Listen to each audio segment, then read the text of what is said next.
Hello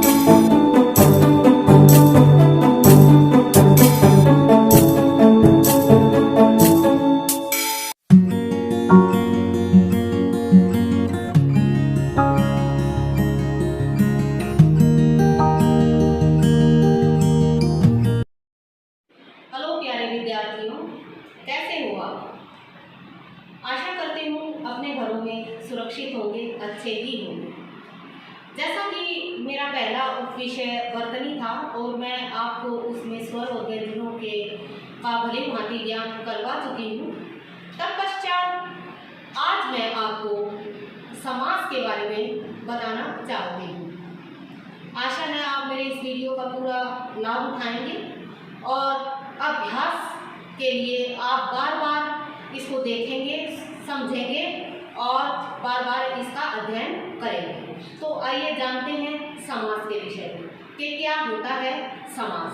तो प्यारे बच्चे देखिए, यहाँ पर मैंने कुछ स्वर और व्यंजन लिखे हुए हैं। ये देखिए अ, ट, री, ई, क, र, जिनका मैं अभ्यास आपको पहले भी करवा चुकी हूँ।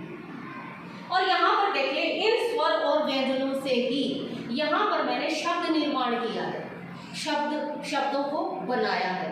जैसे स्वर और व्यंजनों के मिलन से ही यहाँ पर शब्द बनाए गए हैं। आइए देखते हैं कैसे। क, म, ल, कमल। स, ओ, न, आ, सोना। रमन, रमन।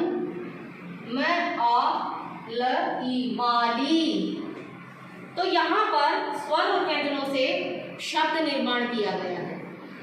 यहाँ पर मैं आपको एक बात बताना चाहती हूँ प्यारे बच्चों, जब तक ये शब्द स्वतंत्र हैं, आजाद हैं, हम इनको किसी भी वाक्य में प्रयोग कर सकते हैं, तब तक ही यह शब्द कहलाएगा।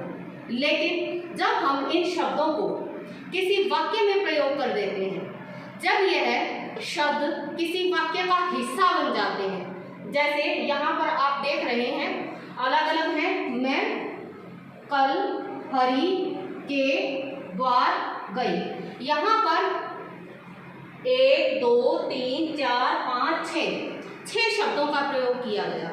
लेकिन यहाँ पर जब वाक्य में प्रयोग होकर यह एक वाक्य का हिस्सा बन गया, तब मैं किसी भी शब्द को यहाँ पर शब्द नहीं कहूँगी। यहाँ पर यह इस वाक्य का हिस्सा बन चुका है, तो इसे हम पद कहेंगे। यह इस वाक्य का पद कहलाएगा। अब आप भली भांति जान गए होंगे, स्वर और व्यंजनों से शब्दों का निर्माण किया और शब्दों के निर्माण से वाक्य बने और वाक्य में प्रयुक्त पदों को हमने सोचा, देखा और समझा। अब देखते हैं कि समास से हमारा इनका क्या संबंध है। तो आइए उसी के बारे में मैं अब आपको बताने जा रही हूँ। देखिए बेटा, यहाँ पर मैंने लिखा मैं कल हरि के द्वार गई। तो यहाँ पर हरि के द्वार मैंने इसे रेखांकित कर दिया है बेटा, और दूसरे वाक्य में माता और पिता को मैंने रेखांकित कर दिया है। अब आप पूछेंगे मैम आपने इसे रेखांकित क्यों किया? तो बच्चों मैं आपको बताना चाहती हूँ कि यहाँ पर ये पहला पद है और ये दूसरा पद है, और बीच में जो है ये किसके द्वारा जुड़ा हुआ है? के द्वारा, और यहाँ पर और के द्वारा। ये होते हैं बेटा परसर्ग। और परसर्ग बोलते हैं कारकीय विभक्तियों को।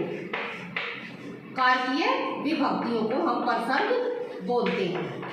और जैसे ही हम इन परसर्गों को हटाते हैं, ये मान लो हरि का द्वार है, इसमें मैं अगर के को हटा देती हूँ तो हमारे पास ये जो दो पद हैं ये नजदीक आ जाते हैं। नजदीक आ गए तो क्या बनेगा? हरि और द्वार। तो ये बन गया हरि द्वार। दूसरे में इसी प्रकार से देखिए, और हटा देने से यहाँ पर परस्पर पहला पद और दूसरा पद नजदीक आ गए हैं, समीप शब्द और बना। देखिए कौन सा शब्द? माता पिता। माता पिता, इसे हमने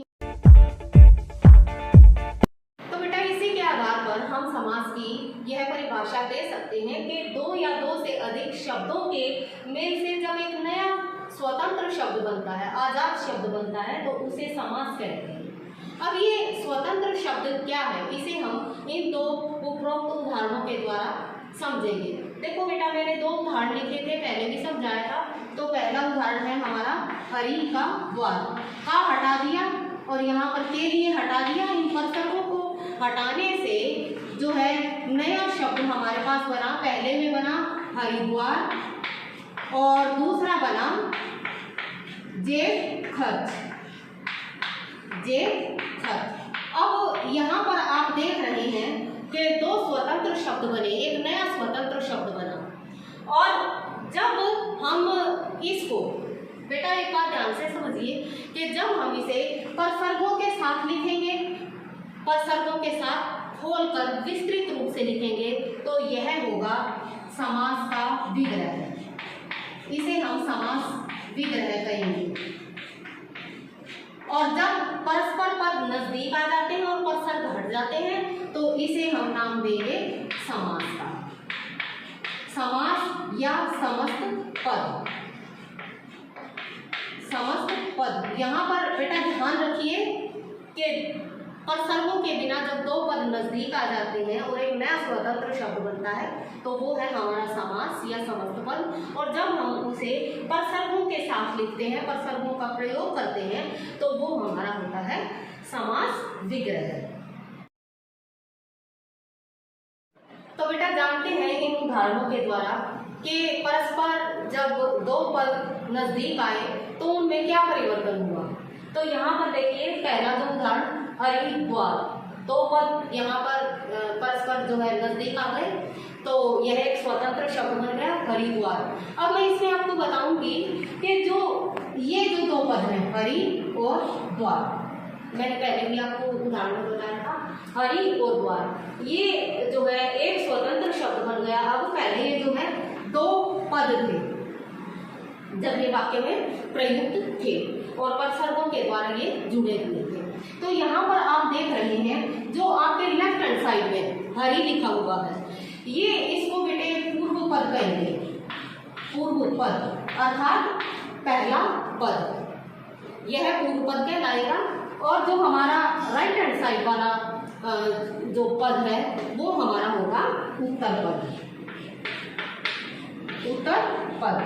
इसी प्रकार से माता पिता, ये पूर्व पद, ये उत्तर पद, ये पूर्व पद, ये उत्तर पद। यहाँ पर भी जेब पूर्व पद और खर्च उत्तर पद। इस प्रकार से आप इसमें पूर्व पद और उत्तर पद की पहचान कर सकते हैं। इसे गणितीय सूत्र के द्वारा भी आप भली भांति इससे परिचित हो सकते हैं, या इसकी आपको परिभाषा समझने में और भी सहायता मिलेगी आपको। देखिए किस तरह से, यदि आप जो है आपको परिभाषा याद करने में कठिनाई हो रही है, तो आप इस तरह भी समझ सकते हैं कि समास या समस्त पद किसे कहते हैं? पूर्व पद योग चिन्ह उत्तर पद, अर्थात इन दोनों के मिलने से जो बना वो हमारा समास या समस्त पद कहलाएगा। उसी तरह से समास विग्रह क्या होगा? फिर पूर्व पद जो परसर्गों के साथ लिखा जाएगा और बाद में उत्तर पद प्रयोग किया जाएगा। तो इस प्रकार से हमने समझा समास और समास विग्रह के विषय में, और साथ ही जाना कि हम जो है इसमें हमारे पूर्व पद और उत्तर पद क्या होते हैं। चलिए अब हम आगे चलते हैं।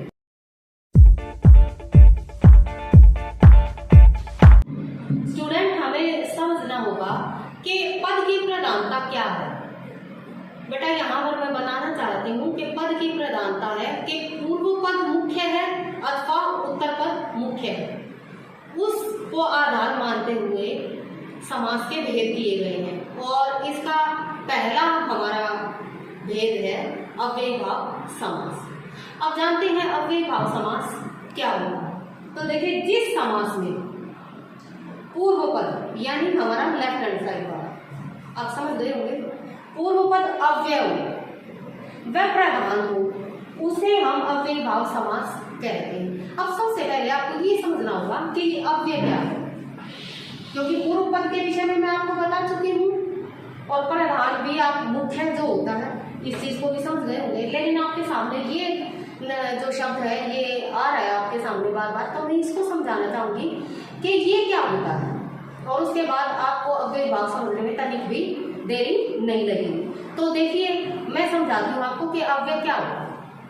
अव्यय वो शब्द होते हैं जिन पर काल,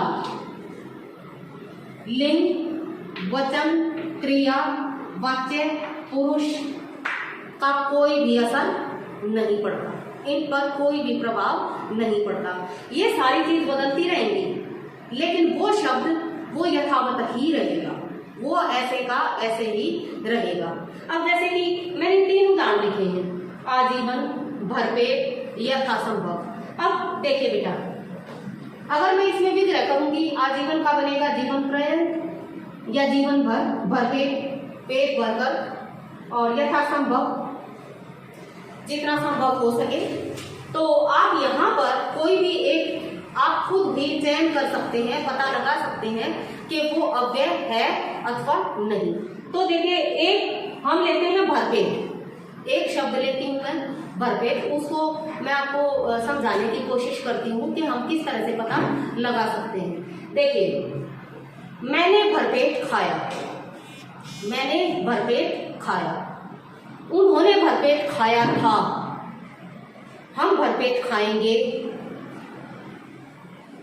और यहां पर आप देख रहे हैं कि मैंने काल परिवर्तन किया, पुरुष परिवर्तन किया और लिंग परिवर्तन भी मैं आपको आप करके देखिए तो यह शब्द जो का त्यों ही रहेगा, अर्थात काल, लिंग, वचन, क्रिया, वाच्य, पुरुष ये सारे बदलते रहेंगे लेकिन वह शब्द जो है एज इट इज रहेगा, जो का तो वह प्रयोग किया जाएगा। तो इससे आपको भली बात समझ में आ गया होगा कि अव्ययी भाव समास क्या होगा।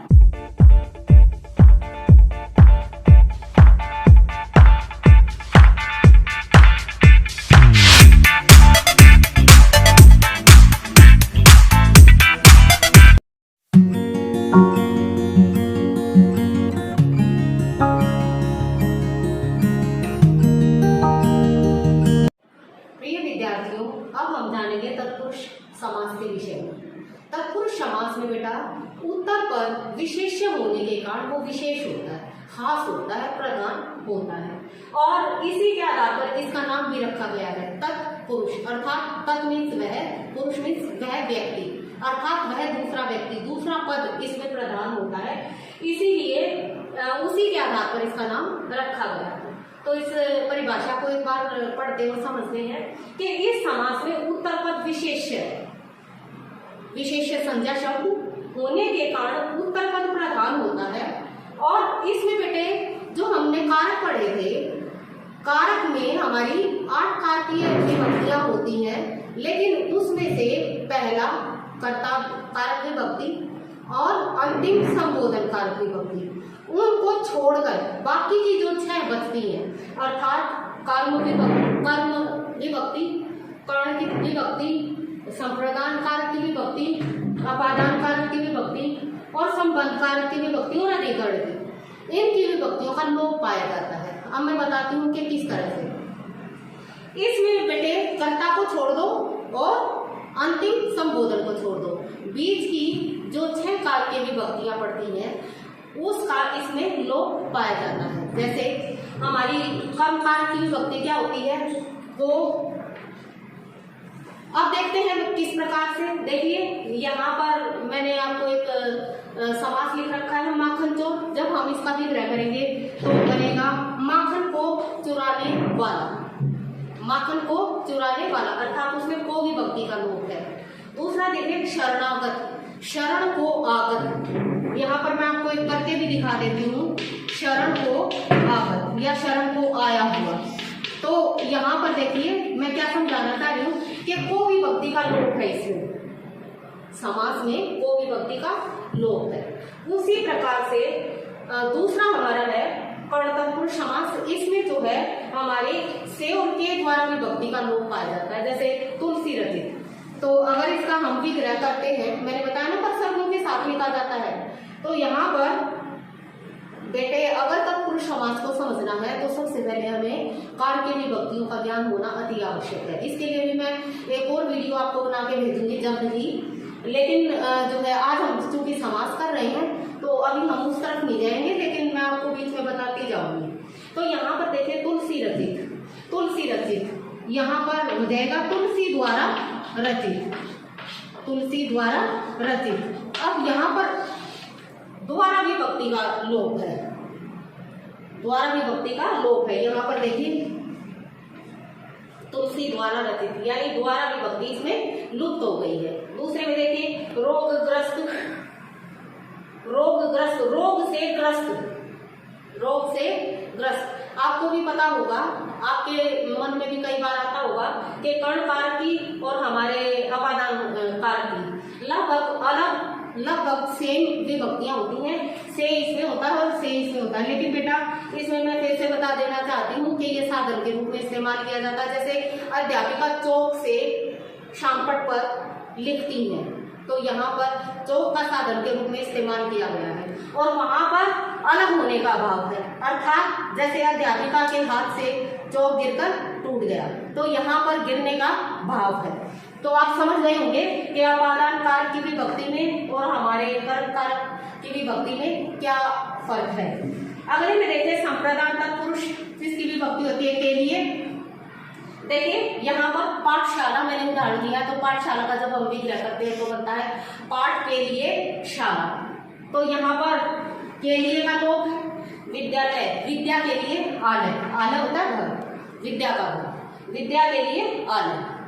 तो यहाँ पर के लिए विभक्ति का लोप है और संप्रदान तत्पुरुष समास है ये। यहाँ पर देखिए इसके अगला है हमारा अपादान तत्पुरुष। मैंने अभी बताया था अलग होने का भाव, इसीलिए मैंने अलग से यहाँ पर लिख दिया है कि यहाँ पर अलग होने का भाव है, ताकि आपको जो है तुरंत पता चल जाए। अब यहाँ पर देखिए नेत्रहीन, अगर जब हम इसका विग्रह करते हैं तो बनेगा नेत्रों से हीन।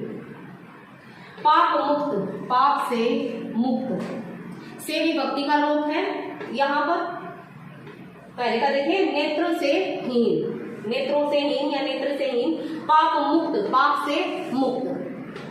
अगला देखिए संबंध तत्पुरुष का के की रारे री नाने ली, जिसकी विभक्तियां होती हैं। तो यहाँ पर देखिए पहला हमारा है राजपुत्र, अर्थात राजा का पुत्र, यहाँ पर का विभक्ति का लोप।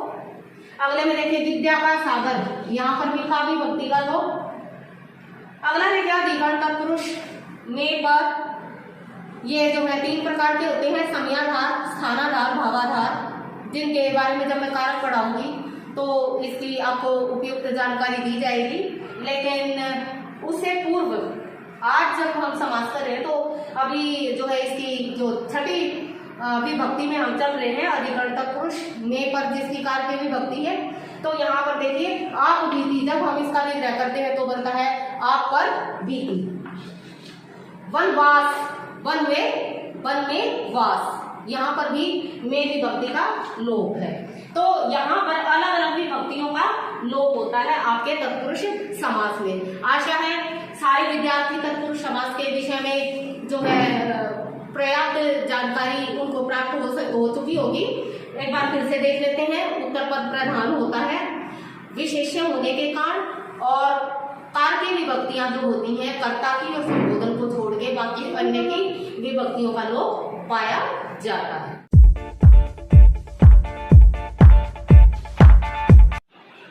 चलिए जानते हैं हम तत्पुरुष समास के कुछ और उपभेदों के विषय में, जिनमें सबसे पहला है न तत्पुरुष समास। आइए जानते हैं न तत्पुरुष समास क्या होता है। देखिए कई बार समास में अभाव, कमी या मनाही, निषेध, निषेध मीन्स मना को सूचित करने के लिए जो है शब्दों का प्रयोग किया जाता है, उसे हम न तत्पुरुष समास कहते हैं।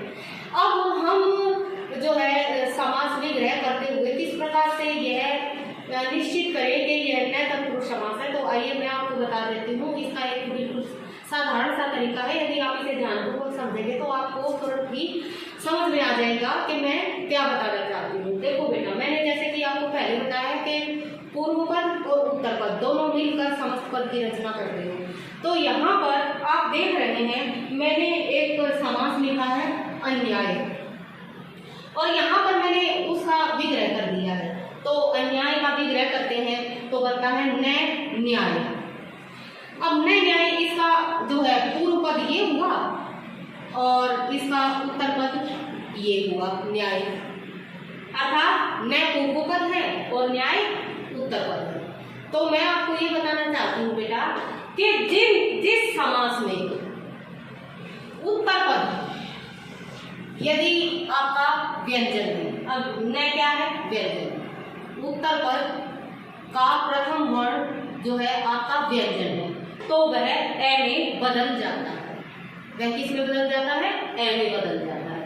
यानी उत्तर पद व्यंजन होने पर, उत्तर पद व्यंजन होने पर जो प्रथम वर्ण है अगर वो व्यंजन है तो वो किस में बदल जाएगा?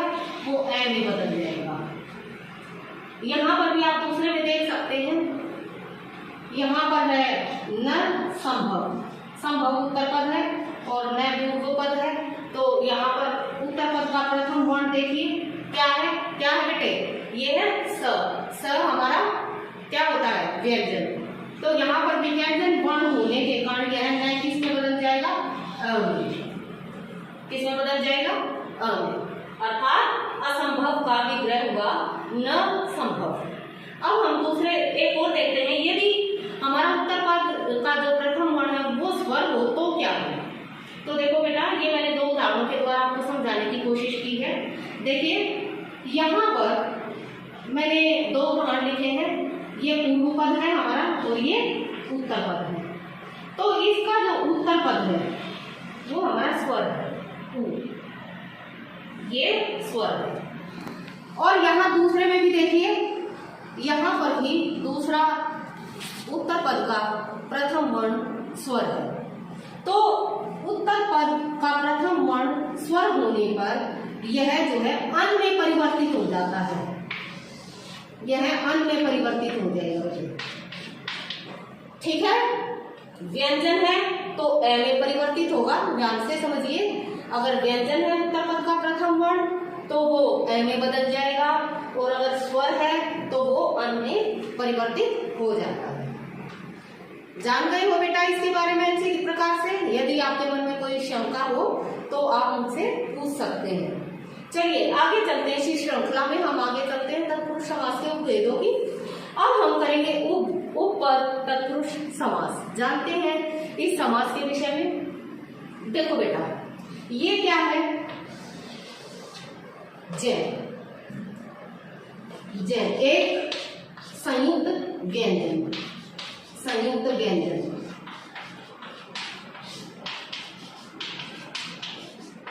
और अगर मैं इसको यह स्वतंत्र हूं तो क्या कोई अर्थ देता है? यह केवल एक व्यंजन मात्र ही है। दूसरा एक और उदाहरण देखिए, यहां पर भी मैंने लिखा ज, ज एक व्यंजन वर्ण है। यदि हम इसे स्वतंत्र रूप से अकेला अगर कहीं प्रयोग करना चाहें तो अकेला यह कोई अर्थ नहीं देगा, केवल यह एक व्यंजन वर्ण मात्र है। लेकिन मैं इसे यदि पूर्व पद के साथ इसको यूज करती हूँ, इसका प्रयोग करती हूँ, यहाँ पर आप इसकी परिभाषा में भी देख सकते हैं कि इस समास में उत्तर पद पूर्व पद के साथ लगकर ही अपना अर्थ देगा। यानी जब ये इसके साथ लगेगा, इसके साथ लगेगा तो इसका जो है अर्थ बदल जाएगा। इसका अर्थ फिर क्या हो जाएगा? कृतनिष्ठ होता है वैसे किया हुआ या करना। तो यहाँ पर कृतज्ञ, कृतज्ञ होता है बेटा आभारी। इसका अर्थ जो है यह इसके साथ मिलकर इसके अर्थ को बदल देता है और अपना अर्थ भी देता है इसके साथ लगकर। अकेला कुछ नहीं देगा, अकेला तो ये एक व्यंजन वर्ण मात्र है। और यहाँ पर भी पंख होता है कीचड़, लेकिन जय एक व्यंजन वर्ण है, जब इसके साथ जुड़ेगा तो क्या अर्थ देगा? पंकज, अर्थात कीचड़ में उत्पन्न होने वाला। मैंने कहा कि जो है यहाँ पर यह उत्तर पद के रूप में पूर्व पद के साथ लगकर ही अपना जो है अर्थ देगा। इसे ही हम उपपद तत्पुरुष समास कहेंगे।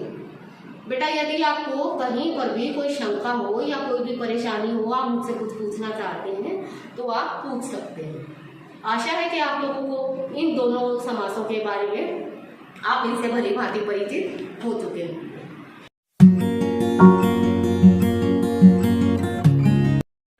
इस समास में मध्य के कुछ पद लुप्त हो जाते हैं अर्थात गायब हो जाते हैं। इन्हें हम कुछ उदाहरणों के द्वारा देखेंगे। रसगुल्ला, रस में डूबा हुआ गुल्ला। जब हम समास बनाते हैं इसका तो में डूबा हुआ लुप्त हो जाता है और केवल प्रथम और जो है अंतिम, पहला और अंतिम पद मिलकर ही एक स्वतंत्र पद बनाते हैं, बना रसगुल्ला। अर्थात बीच के लुप्त और पूर्व पद यथावत लिया जाएगा जो का त्यों, और अंतिम पद जो का त्यों लिया जाएगा। यहाँ पर देखिए पवन चक्की, पवन से चलने वाली चक्की, से चलने वाली लुप्त और पूर्व पद जो का तो आएगा और हमारा उत्तर पद जो का तो आएगा। तीसरा उदाहरण को देखिए दही बड़ा, दही में डूबा हुआ बड़ा, तो में डूबा हुआ लुप्त, इसका पूर्व पद लिया जाएगा और उत्तर पद लिया जाएगा, दोनों को मिलाकर बना दही बड़ा।